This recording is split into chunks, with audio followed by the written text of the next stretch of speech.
Hello बच्चों, कैसे हैं आप लोग। ज्ञान की नगरी काशी से मेर जी का प्रणाम। तो बच्चों, हम लोग आगे बढ़ने जा रहे हैं। मॉलिक्यूलर बेसिस ऑफ इनहेरिटेंस में हम लोगों ने ट्रांसक्रिप्शन तो पढ़ लिया था। हम लोग जेनेटिक कोड को पढ़ने जा रहे हैं। जेनेटिक कोड क्या होता है?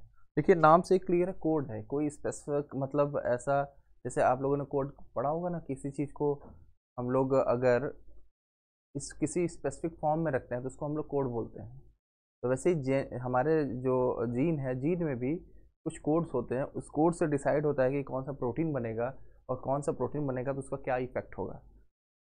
तो, तो डिफरेंट डिफरेंट प्रोटीन बनाने के लिए डिफरेंट डिफरेंट कोड हमारे जीन में प्रेजेंट होते हैं, इसीलिए बोलते हैं जेनेटिक कोड। वो किस फॉर्म में होते हैं? बोले नाइट्रोजनस बेसिस का सीक्वेंस होता है। जैसे, और उसी को हम लोग बोलते हैं जेनेटिक कोड। नाइट्रोजन बेसिस के स्पेसिफिक सीक्वेंस को हम क्या बोलते हैं? Genetic code. और वही जेनेटिक कोड स्पेसिफिक इन्फॉर्मेशन होती है जिससे कि स्पेसिफिक प्रोटीन बन सके किसी स्पेसिफिक फंक्शन के लिए। तो आगे हम लोग बढ़ते हैं कि ये जेनेटिक कोड कैसा दिखता है, ये देखते हैं हम लोग। तो है क्या? ये सीक्वेंस है न्यूक्लियोटाइड का एमआरएनए पे। इससे इंफॉर्मेशन होता है किसकी? प्रोटीन सिंथेसिस के लिए, ट्रांसलेशन के लिए। तो न्यूक्लियोटाइड, सीक्वेंस ऑफ न्यूक्लियोटाइड गई है या सीक्वेंस ऑफ नाइट्रोजन बेसिस गई है? क्योंकि जो न्यूक्लियोटाइड पे ही तो नाइट्रोजन बेसिस होते हैं। तो जैसे ये देखिए, ये एक हमारा आरएनए है, स्पेशली एमआरएनए। इस पे देखिए ये सारे क्या है आपके? नाइट्रोजन बेसिस का सीक्वेंस है। तो यह फिर हम कहें न्यूक्लियोटाइड के सीक्वेंस है। यही क्या कहलाया है? Genetic code. और यही क्या करता है? प्रोटीन बनाता है, ट्रांसलेशन करता है। तो एक स्पेस और टर्म मिलता है कोडॉन। कोडॉन क्या है कि ये जो सीक्वेंसेस हैं 3 बेसिस के फॉर्म में, उन्हीं को हम लोग बोलते हैं क्या? कोडॉन। जैसे ये देखिए, AUG है, UAC है, GUA है। ये सारे क्या है? 3 3 का जो फॉर्म है उसी को हम लोग क्या कहते हैं? कोडॉन कहते हैं। तो ध्यान रखेंगे कि नाइट्रोजन बेस के सीक्वेंस को जेनेटिक कोड, और 3 3 के सीक्वेंस को हम क्या बोलेंगे? कोडॉन बोलेंगे। और हर एक कोडॉन एक स्पेसिफिक अमाइनो एसिड को कोड करता है। मतलब हर एक कोडॉन के पास इंफॉर्मेशन होती है स्पेसिफिक अमाइनो एसिड को कोड करने के लिए। ध्यान रखेंगे। आगे हम लोग बढ़ते हैं इसमें कि आखिर कोडॉन कहाँ कैसा काम करता है, इन सब चीज़ों को देखते हैं हम लोग। देखिए, जैसे ये फर्स्ट अमाइनो एसिड, कोडॉन को फर्स्ट अमाइनो एसिड कोड करेगा, AUG को फर्स्ट कोड करेगा, UAC को सेकंड, GUA को थर्ड, देखिए फोर्थ। ऐसे ही इस तरह से एक कोडॉन को एक अमाइनो एसिड कोड कर रहा है। ठीक है, चलिए अब आगे देखते हैं हम लोग कि कोडॉन की डिस्कवरी किसने की थी। अगर हम बोले जेनेटिक कोड की डिस्कवरी की थी, किसने की थी? तो जेनेटिक कोड की डिस्कवरी जॉर्ज गैमो ने किया था। कि उन्होंने बताया था कि टोटल जो कोड 20 अमाइनो एसिड होते हैं, उनको कोड करने के लिए हमारे DNA के ऊपर कुछ नाइट्रोजन बेसिस या न्यूक्लियोटाइड का सीक्वेंस होता है, जिसको क्या कहते हैं? जेनेटिक कोड कहते हैं। तो जॉर्ज गैमो ने किया था, और टोटल बताया था कि हमारे अंदर 64 कोडॉन होते हैं, और वो 64 कोडॉन मिलके टोटल 20 अमाइनो एसिड को कोड करते हैं। तो ध्यान से सुनेंगे कि उन्होंने क्या बताया कि कोडॉन जेनेटिक कोड होते हैं, और जेनेटिक कोड में टोटल 64 कोडॉन होते हैं। 64 कोडॉन जो हैं वो मिलके 20 अमाइनो एसिड को कोड करते हैं। तो यहाँ पे ये बड़ा इंटरेस्टिंग बात था। ये जो जेनेटिक कोड या कोडॉन की डिस्कवरी है, ये one of the most complicated discovery में से एक आती है। इसमें मैथमेटिशियन, फिजिसिस्ट, बायोकेमिस्ट और ये सारे लोग मिल के इन्होंने इसकी डिस्कवरी किया था। ये तो सिंपली आपको बता दिया गया कि 64 कोडॉन हैं और 20 अमाइनो एसिड कोड करते हैं, लेकिन इसकी डिस्कवरी बड़ी ही टाइम टेकिंग और कॉम्प्लिकेटेड थी। खैर, वो आप लोग को उतना नहीं जानना है। चलिए आगे बढ़ते हैं इसमें। फिर हमारे एक साइंटिस्ट आए थे जिनका नाम था एच.जी. खुराना। उन्होंने केमिकल मेथड डेवलप किया था, किसके लिए? सिंथेसिस ऑफ आरएनए सिंथेसिस के लिए। ठीक है, और उस कॉम्बिनेशन को बनाया जो था, आरएनए को बनाया था, आरएनए का होमोपॉलीमर और कोपॉलीमर बनाया था। ध्यान सुनिएगा। Chemically chemically H.G.. खुराना ने क्या किया कि मेथड डेवलप किया जिससे कि एमआरएनए का पॉलीमर, एमआरएनए का एक पॉलीमर है, और कोपॉलीमर मतलब हेट्रोपॉलीमर का फॉर्मेशन किया जा सके केमिकली। ये बड़ा इंटरेस्टिंग और यूनिक बात थी उस समय के लिए। फिर बाद में साइंटिस्ट है जिनका नाम था मार्शल नाइरनबर्ग। उन्होंने डेवलप किया क्या? सेल फ्री सिस्टम डेवलप किया। किसके लिए? सिंथेसिस ऑफ प्रोटीन के लिए, प्रोटीन सिंथेसिस के लिए सेल फ्री सिस्टम डेवलप किया। मतलब टेस्ट ट्यूब में प्रोटीन सिंथेसिस का मेथड डेवलप किया सेल फ्री होने का मतलब जो सेल में काम नहीं हो रहा है उसको सेल फ्री बोल रहा है। सो प्रोटीन सिंथेसिस के लिए सेल फ्री सिस्टम डेवलप किया। उन्होंने इसके लिए एक एंजाइम का यूज़ किया, और ये बहुत इंपॉर्टेंट एंजाइम है, ध्यान रखिएगा, सेवेरो-ओकोआ एंजाइम। सेवेरो-ओकोआ एंजाइम उनके नाम पे रखा गया कि एक साइंटिस्ट थे जापान के जिनका नाम सेवेरो-ओकोआ, उन्होंने अपने नाम पे इसका नाम रखा सेवेरो-ओकोआ एंजाइम, और इसका बायोलॉजिकल नेम है पॉलीन्यूक्लियोटाइड फॉस्फोराइलेज। ध्यान रखेंगे, सेवेरो-ओकोआ एंजाइम का बायोलॉजिकल नेम पॉलीन्यूक्लियोटाइड फॉस्फोराइलेज है। ठीक है, उन्होंने यूज़ किया पॉलीमराइज किया आरएनए। ठीक है, किस डिफिनेट सीक्वेंस में उन्होंने आरएनए को पॉलीमराइज किया।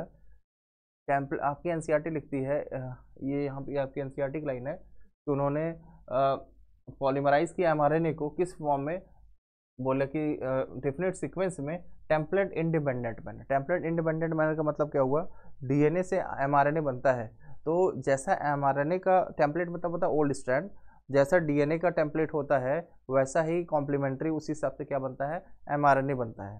तो लेकिन यहाँ पे सेल फ्री सिस्टम में एमआरएनए को बनाया गया, तो सेल फ्री सिस्टम में बनाने का मतलब क्या हुआ कि किसी, ये तो डीएनए पर डिपेंड होकर बन नहीं रहा है, वो तो हम अपने हिसाब से डिसाइड कर रहे हैं क्या सीक्वेंस बनाएंगे, तो इसीलिए इसको हम लोग यहाँ टेम्पलेट इंडिपेंडेंट मैनर बोलते हैं। कोई टेम्पलेट होता, एयूजी होता, तो उस हिसाब से हमें क्या बनाना पड़ता, यूएसी बनाना पड़ता, लेकिन यहाँ तो कुछ है ही नहीं, हम अपने हिसाब से सीक्वेंस डिसाइड करेंगे, किसी टेम्पलेट पे डिपेंड ही नहीं है ये सीक्वेंस बनने के लिए, इसीलिए यहाँ पर टर्म यूज़ किया जा रहा है टेम्पलेट इंडिपेंडेंट मैनर। ध्यान रखेंगे इनको। ये देखिए डिफरेंट साइंटिस्ट हैं जिनका कंट्रीब्यूशन है, आपको दिख रहा होगा, और ये सारे साइंटिस्ट ने मिलकर जेनेटिक कोड और कोडॉन के बारे में बताया, एमआरएनए को लैब में कैसे बनाते हैं वो सब बताया उन्होंने, और प्रोटीन को लैब में कैसे बनाते हैं उन्होंने इसके बारे में बताया। आगे देखिए, 20 टाइप ऑफ अमीनो एसिड होते हैं, जैसे इसका नाम आप ध्यान रखिएगा, नाम के साथ साथ सिंबल भी ध्यान रखिएगा, जैसे ALA है तो एलिनिन हो गया, ARG है तो आर्जिनिन हो गया, ASN है तो एस्पार्जिन हो गया। ठीक है, आगे देखिए, ASP है तो एस्पार्टिक CYS तो सिस्टीन, ग्लूटामिक एसिड GLN है, ग्लूटामिन GLN है, GLU ग्लूटामिक एसिड है, GLY ग्लाइसिन है। देखते जाइए, इसको ध्यान रखिएगा क्योंकि इसी से डिसाइड होगा कि कौन सा अमीनो एसिड है। अभी आपकी बुक में जो टेबल दिया गया है उस टेबल में ऐसे ही शॉर्ट फॉर्म में लिखा गया है। ठीक है, तो ये आपके टोटल 20 टाइप के अमीनो एसिड हैं। इसके इनिशिएशन सीक्वेंस को आप ध्यान रखेंगे कि आपको कंफ्यूजन क्रिएट ना हो। ठीक, तो ये दिखा गया कि ये आपका अमीनो एसिड है, अमीनो एसिड का सीक्वेंस, अमीनो एसिड की लॉन्ग चेन को हम लोग क्या बोलते हैं, प्रोटीन बोलते हैं।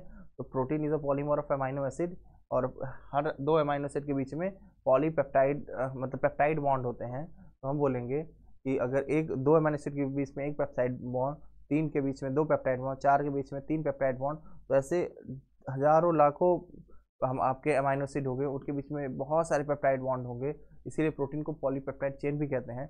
पॉली मीन्स ढेर सारा, पेप्टाइड मीन्स पेप्टाइड बॉन्ड, तो पॉलीपेप्टाइड की चेन बन जाती है तो इसे बोलते हैं पॉलीपेप्टाइड चेन, और ये प्रोटीन में होता है। और प्रोटीन किसका पॉलीमर है, अमीनो एसिड का पॉलीमर है, ये आपके सामने है। प्रोटीन के different form, primary structure, secondary structure, tertiary structure होता है। डिफरेंट स्ट्रक्चर होते हैं जो आप केमिस्ट्री में बायोमोलिक्यूल में पढ़ते हैं, और बायो में भी बायोमोलिक्यूल में पढ़ते हैं 11th क्लास में। आइए आगे देखते हैं। अब देखिए, ये टेबल बड़ा इंपॉर्टेंट, आपको ध्यान रखना है, यहाँ से बहुत क्वेश्चन भी आते हैं और आपको यहाँ चीज़ों को ध्यान भी रखनी है।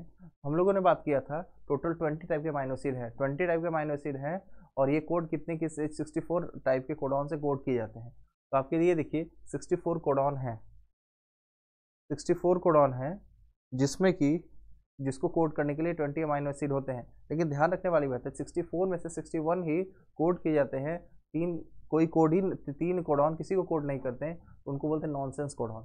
जो किसी अमीनो एसिड को सेंस करते हैं तो सेंस कोडॉन या नॉर्मल कोडॉन, जो किसी को कोड नहीं करते हैं उनको बोलते हैं नॉनसेंस कोडॉन या स्टॉप कोडॉन भी कहते हैं।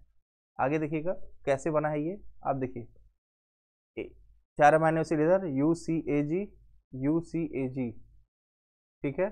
अब देखिए UUU UCAG UCAG, और फिर इधर UCAG, ध्यान दीजिएगा, UU फिर U देखिए इधर UCAG इधर लगाए, UCAG इधर लगाए, और यू सी ए जी यहाँ लगा दी, तो आप बोलेंगे इधर से यू, इधर से यू यू, और फिर एक पहला U, U U C, U U A, U U जी।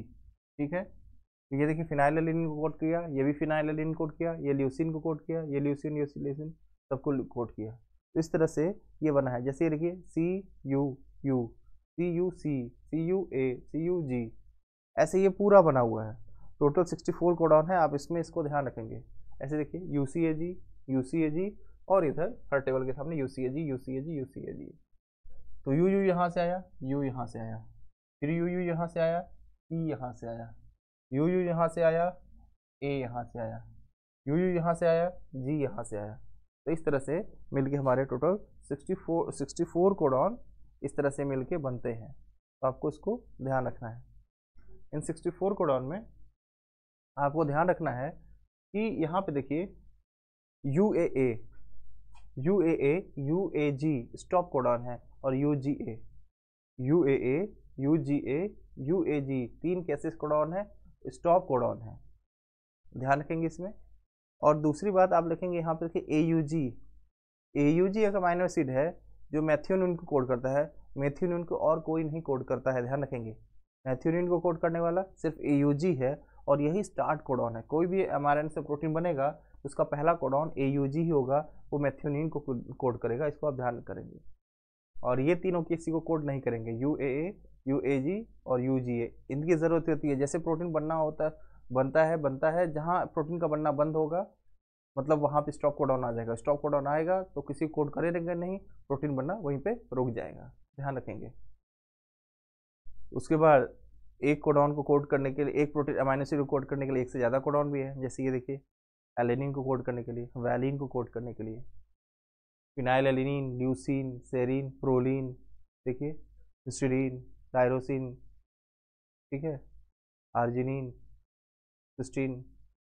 अब यहाँ पे देखेंगे तो मैथ्योनिन को एक कोड करना है, ट्रिप्टोफैन, टीआरपी, देखिए ट्रिप्टोफैन को भी कोड करने वाला एक ही है। तो आप यहाँ से डिफरेंट टाइप क्वेश्चन बनते हैं कि यहाँ पे कौन सा अमाइनो एसिड को एक ही कोडॉन कोड कर रहा है। तो दो है आपके, कौन कौन, मैथ्योनिन, ट्रिप्टोफैन, ऐसा अमाइनो एसिड है जिसको कोड करने वाले एक ही कोडॉन है। फिर हम बात करें तो कहते हैं ऐसे अमाइनो एसिड जिनको कोड करने वाले दो कोडॉन है। तो यहाँ पे आप देखिए टायरोसिन मिल गया, टायरोसिन को दो ही लोग कोड करेंगे। फिर इधर देखिए सेरीन मिल गया, ठीक है। फिर आपका सिस्टीन मिल गया, सिस्टीन को कोड करने वाले दो ही कोडॉन है। तो ऐसे 3 को कोड करने वाले, 4 को कोड करने, 5 को कोड करने वाले, 6 को कोड करने वाले भी कोडॉन है। तो ऐसे ढेर सारे कोडॉन है जो डिफरेंट उसको कोड करेंगे।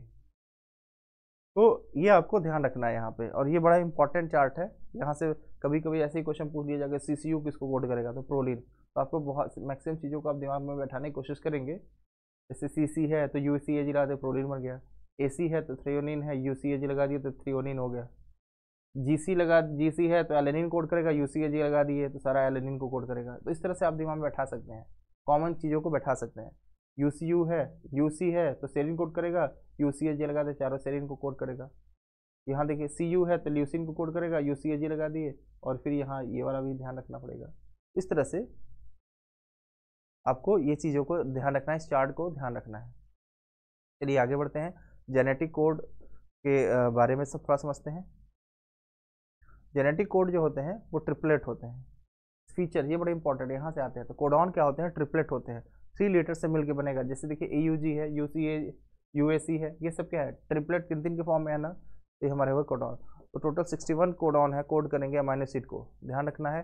3 किसी को कोड नहीं करेंगे, उसको कहते हैं stop codon, UAA, UAG, UGA, ठीक है। ये स्टॉप कोडॉन कहते हैं, या टर्मिनेटर कोडॉन, या नॉनसेंस कोडॉन कहते हैं, ठीक। चलिए आगे बढ़ते हैं हम लोग। देखिए अब हम लोगों ने बात किया था AUG का डुअल फंक्शन रहता है, ये बहुत इंपॉर्टेंट है। AUG का क्या फंक्शन होता है, डुअल फंक्शन होता है। पहला फंक्शन क्या होता है, ये मैथ्योनिन को कोड करेगा, दूसरा इनिशिएशन कोडॉन है, इनिशिएट भी करेगा और मैथ्योनिन को कोड भी करेगा। इसको ध्यान रखेंगे, इसको बोलते हैं क्या, डुअल फंक्शन, ठीक है। अगर हम ये यूकैरियोट में, लेकिन जैसे प्रोकैरियोट आएगा तो प्रोकैरियोट में ये फॉर्माइल एन फॉर्माइल मैथ्योनिन को कोड करता है, ये आप याद भी रख सकते हैं, ऐसा कोई मैंडेटरी नहीं है, लेकिन मेथियोनिन को कोड करता है यूकैरियोट में और इनिशिएटर है, ये आपको जरूर याद रखना है। आगे बढ़ते हैं हम लोग। तो बोला है कि एक अमाइनो एसिड जो होता है वो एक से ज़्यादा कोडॉन कोड करता है, लेकिन आपको ये ध्यान रखना है कि एक कोडॉन एक ही अमाइनो एसिड कोड करेगा। फिर सुनिएगा, एक अमाइनो एसिड कोड करने वाले ढेर सारे कोडॉन, एक से ज़्यादा कोडॉन मतलब है, लेकिन एक कोडॉन एक ही अमाइनो एसिड कोड करेगा। जैसे AUG है, मेथियोनिन को कोड किया, AUG सिर्फ मेथियोनिन को कोड करेगा, ठीक है। जैसे UUC है, फिनाइलएलेनिन को कोड किया, UUG है वो भी UUU है वो भी फिनाइलएलेनिन को कोड किया, तो UUU फिनाइलएलेनिन को ही कोड करेगा, UUC भी फिनाइलएलेनिन को कोड करेगा, लेकिन फिनाइलएलेनिन को कोड करने वाले तो एक से ज़्यादा लोग हैं ना, तो यही कहने का मतलब है। इसको ध्यान रखेंगे। वो यहाँ बोला गया है कि ये जो कोडॉन होते हैं, कोडॉन कोड वो अमाइनो एसिड को कोड करते हैं, तो अमाइनो एसिड को कोड करने वाले ढेर सारे कोडॉन होते हैं, एक्सेप्ट क्या होगा, AUG, इसको मेथियोनिन बोल रहे हैं, और ट्रिप्टोफेन UGG, इसको सिर्फ एक ही कोडॉन कोड करता है। इसको ध्यान रखेंगे। इसका मतलब है डीजेनरेटेड होता है, मतलब एक कोडॉन को बहुत सारे एक अमाइनो एसिड को ढेर सारे कोडॉन कोड करते हैं। आगे हम लोग बढ़ते हैं।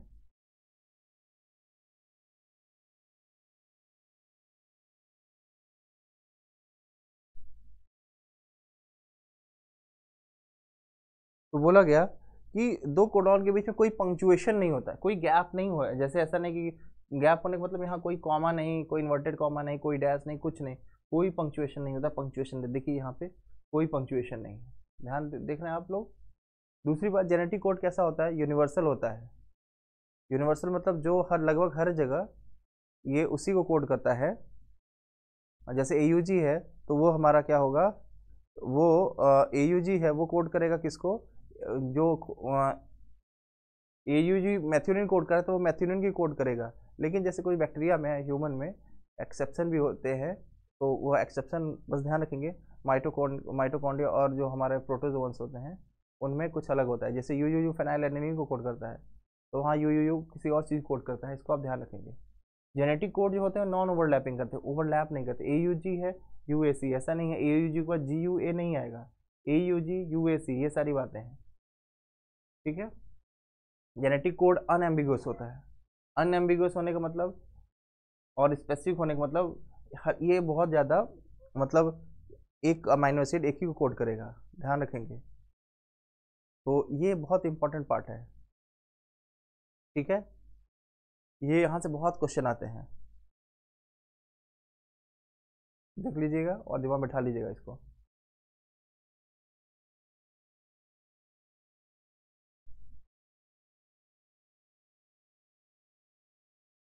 आगे देखिए, आगे थोड़ा सा म्यूटेशन को समझ लें। वैसे म्यूटेशन को हम लोग समझ लिए थे। म्यूटेशन क्या होता है, जेनेटिक कोड में अगर किसी कोड एक जगह भी किसी नाइट्रोजन बेस में चेंज हो जाए तो प्रोटीन का सीक्वेंस बदल सकता है। हम लोगों ने म्यूटेशन को पढ़ा था, अगर इंसर्ट कर दे या डिलीट कर दें तो पूरा फ्रेम आगे की तरफ शिफ्ट हो जाता है, इसी को बोलते हैं फ्रेम शिफ्ट म्यूटेशन। हम लोगों ने आगे इसको देखा था, फ्रेम शिफ्ट म्यूटेशन क्या होता है। हम लोगों ने प्रिंसिपल ऑफ एंट्रेंस जब पढ़ रहे थे तब भी हम लोगों ने इसको देखा था। जैसे मान लीजिए ये है, इसमें क्या हुआ, यहाँ पे एक G को इंसर्ट कर दिया है इस सीक्वेंस में। G जैसे इंसर्ट किए तो यहाँ तक तो ठीक था, लेकिन यहाँ के बाद देखिए सीक्वेंस बदल गया है। यहाँ ACG था, तब GAC हो गया है, ये सारे सीक्वेंस बदल गए। तो जहाँ से इंसर्ट किया गया उसके चारों तरफ, उसके आगे का जितना फ्रेम था वो शिफ्ट हो गया है, इसी को बोलते हैं फ्रेम शिफ्ट म्यूटेशन। ये इंसर्शन या डिलीशन से होगा, आप इसको ध्यान रखेंगे, ठीक है।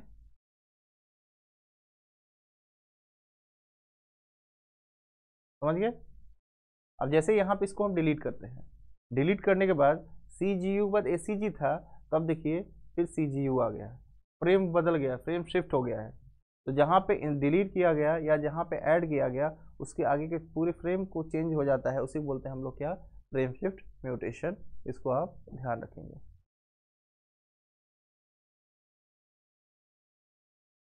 अगर हम लोग इंसर्शन की बात करें या डिलीशन की बात करें, अगर एक कोड 3 नाइट्रोजन बेस एक साथ ऐड कर दें या 3 नाइट्रोजन बेस एक साथ इंसर्ट कर दें, तो उस समय कोई फ्रेम में कोई चेंज नहीं होता है, फ्रेम नॉर्मली रहता है, बस प्रोटीन का सीक्वेंस बदल जाता है। जिसको ऐड किया गया बीच में, जिसको ऐड किया गया है, अगर वो किसी कोड कर रहा है तो सीक्वेंस बदल जाएगा, जिसको निकालने हैं अगर वो किसी कोड कर रहा था तो बीच का सीक्वेंस बदल जाएगा। शुरुआत का और लास्ट का हर चीज़ सेम रहेगा, तो ध्यान रखेंगे इस बात को। देखिए जैसे इंसर्ट करते हैं इसमें GAG, अब GAG के इंसर्ट करने के बाद GAG के पहले भी सेम, GAG के बाद भी सेम, बस एक बीच में एडिशनल आ गया है, तो प्रोटीन का सीक्वेंस शुरुआत में सेम, लास्ट में सेम, बीच में एक एडिशनल प्रोटीन मतलब अमीनो एसिड बन जाएगा। ठीक है, अब फ्रेम रीड करके देखिए सेम होगा।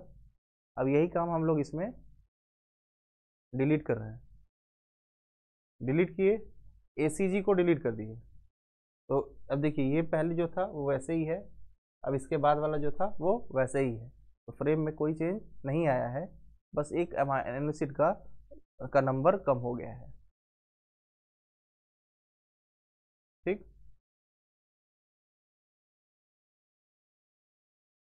ठीक है बच्चों, तो हम लोगों ने चीज़ों को लगभग समझ लिया है। अब हम लोग आगे पढ़ेंगे टाइप्स ऑफ RNA क्या होता है, mRNA क्या है, RNA क्या है, RNA क्या है, इन सब को हम लोग समझेंगे सबको नेक्स्ट क्लास में।